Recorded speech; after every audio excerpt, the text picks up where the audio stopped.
guys, and welcome to the Sunderland vs Millwall match preview. So Sunderland do take on Millwall, 12:30 kickoff. It is going to be live on Sky Saturday lunchtime. So this is the game that was it's the rearranged game. Of course, I think last time we were supposed to be playing Millwall, I think it's when the Queen did sadly pass. I believe that's what this game is anyway, because it is the only championship game at the weekend. So we do take on Millwall, a very good side. Millwall currently sat in 6th place in the championship. You know, thankfully, before we did have this sort of international break, we did end with a win, as did Millwall, to be fair. So it's going to be a difficult one, because I did think, as we were coming up to Millwall, I did have them sort of in my peripheral. I think they come off the back of 3 0-0 draws in a row. So I thought, okay, we might be meeting them at a decent time here. They're struggling to hit the back of the net. And then just before the international break, they went to Preston, who, bear in mind, had the best defensive record in the league, and they put 4 past him. So maybe it isn't going to be the best time to take on Millwall. They are a threat, as we know. They've picked up some great results over the course of the season so far. And like I say, they're currently in the playoff place, currently in the top 6. Still very early, but they've looked really good. Some of the brand of football they played are fantastic. And they seem to be sort of turned the tide of the sort of 3-0, the trio of 0-0 draws in a row. And the big sort of pick-out result that I do look at when I do think of Millwall, or I have done over the last sort of month or so, it has been the Watford result. They beat Watford by 3-0 in what was an absolutely outstanding display from them. But yeah, I think that's just sort of a pinnacle of their season so far in terms of one of their best performances. I'm sure Millwall fans will agree, where they looked absolutely outstanding. But yeah, it is going to be a difficult test. Millwall, they're really structured. They're a good team, and when they are flying, I would say against Preston, they concede a couple against Preston, who don't score many, which is one thing, I guess. You know, Preston, they don't score many, but they don't concede many either. You know, they conceded 2 against Preston, but they scored 4, so that's all that counts, coming away with 3 points in the top 6. But we are at the stage of my life. Everyone has had a rest, had a break. We've got a lot of players back now, according to Tony Mowbray. You know, even Ross Stewart.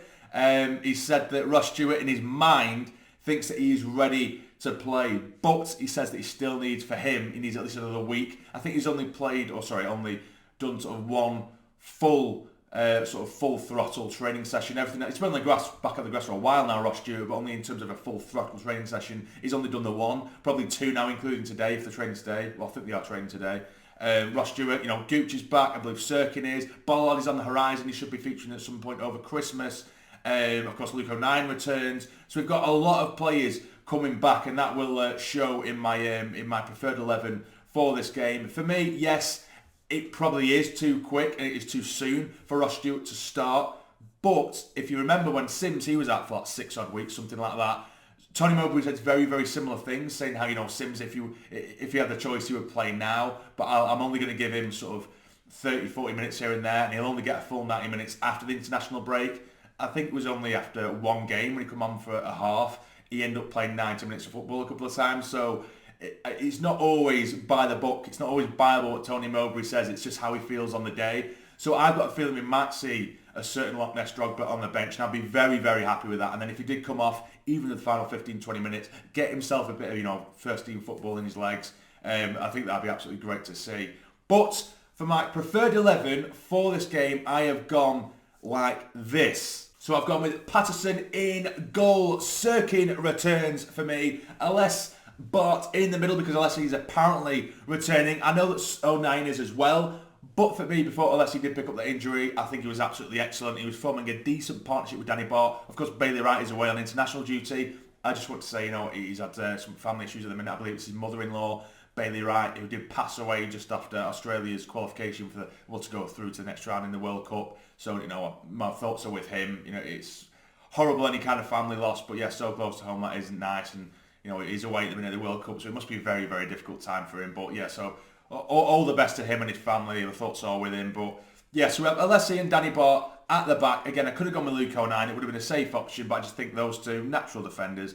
I say that now with Luke O'Nien. I always say he's not a natural defender, but he's a much better centre-back than a central midfielder where he's supposed to naturally be.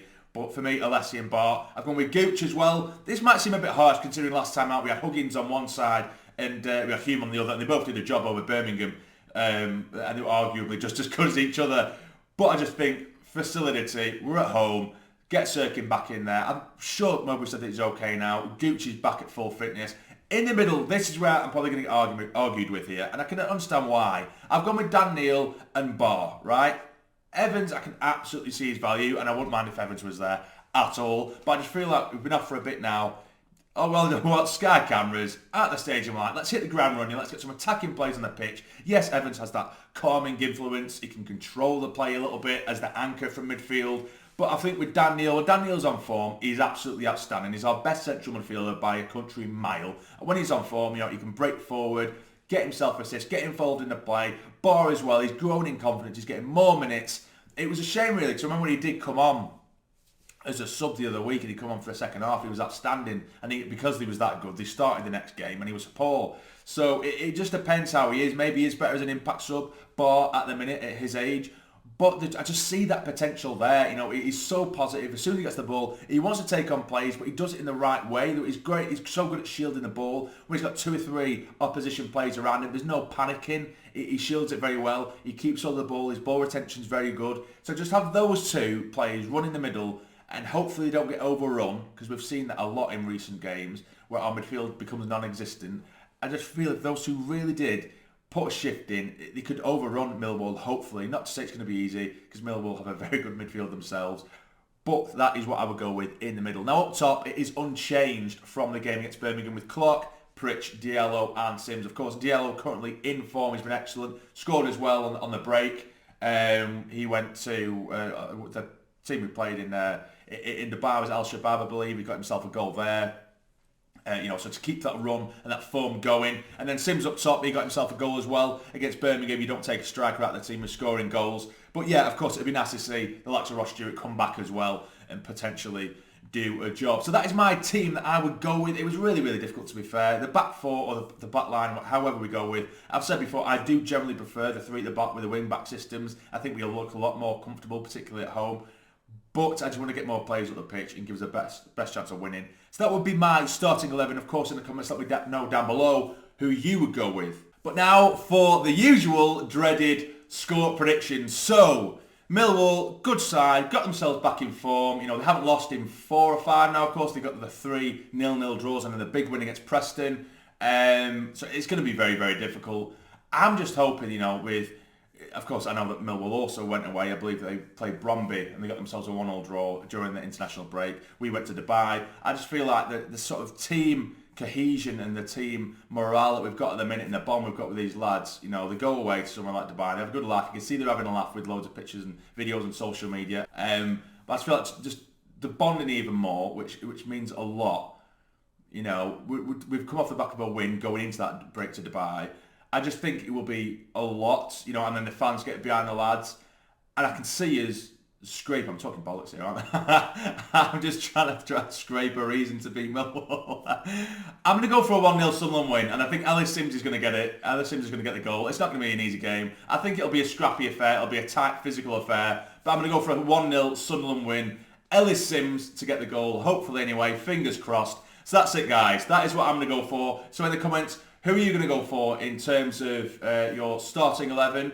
Are we going to win? Are we going to draw? Are we going to lose? Let me know your score predictions as well. But if you have enjoyed, please hit the like button for me. It'd be massively, massively appreciated. And subscribe to the channel if you're not already to become a fully fledged member of the Sarny Army. But for now, take care and stay jammy.